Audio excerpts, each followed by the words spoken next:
kiss to be like the others, her teasing Paige just enough to annoy her. When she found herself deepening the kiss, she expected Paige to pull away. She never expected her mouth to open to her. Never expected to feel Paige's tongue sliding against her own. She never expected Paige to respond to her like she did. She nearly stumbled from the jolt of arousal that hit her even now. She slowed to a fast walk, her body still remembering the kiss, the feeling of their bodies as they touched, the gentle touch of Paige's hand in her hair, holding their mouths together for seconds longer. Memories of their one night together came back in vivid detail. The ride home had been filled with mindless babble, anything to distract her from the warm body sitting next to her. She hadn't known what to say to Paige, so she said nothing. She took Paige's silence to indicate her anger.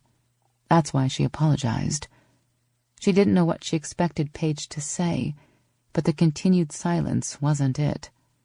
So she'd escaped the house before Paige got up, delaying the inevitable talk they would have. Just how angry Paige was, she could only guess.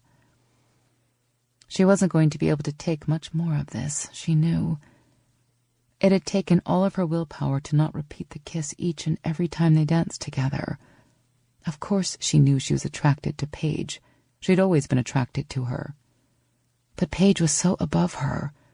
She never thought anything would happen between them. Only in her dreams did she imagine Paige would come to her, would find her at the bar, would go home with her to her bed. Only in her dreams did she think they'd ever be together.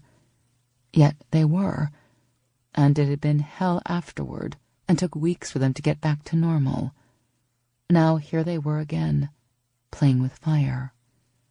She knew Paige was attracted to her, too. She wasn't blind to that.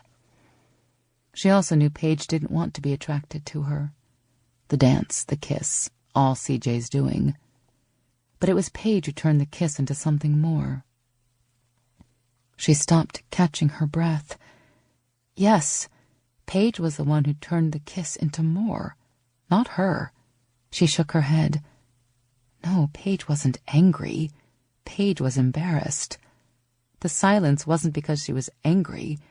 It was because she didn't want to talk about it. This caused a smile to form, and CJ took off running again, wondering if they were going to be adult about it all and talk, or if they were going to continue in silence until one of them broke. Judging by their track record, she would assume the latter. When she got back, breakfast was underway, and she tried to keep things as normal as possible. "Smells great," she said. Paige just nodded, going back to her cooking. "Gonna grab a quick shower if there's time."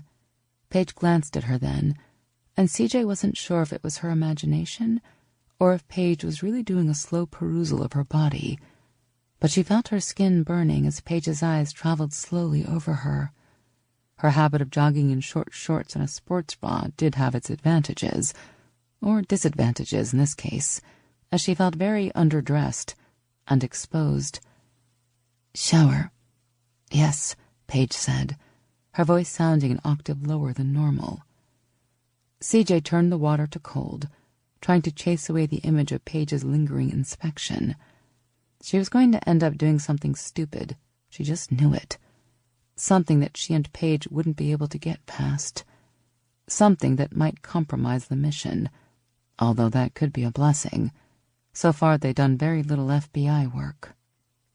Breakfast was a silent affair she suspected it would be, with Paige avoiding eye contact as well. CJ finally put her fork down. She never thought she would be the one to take the adult track.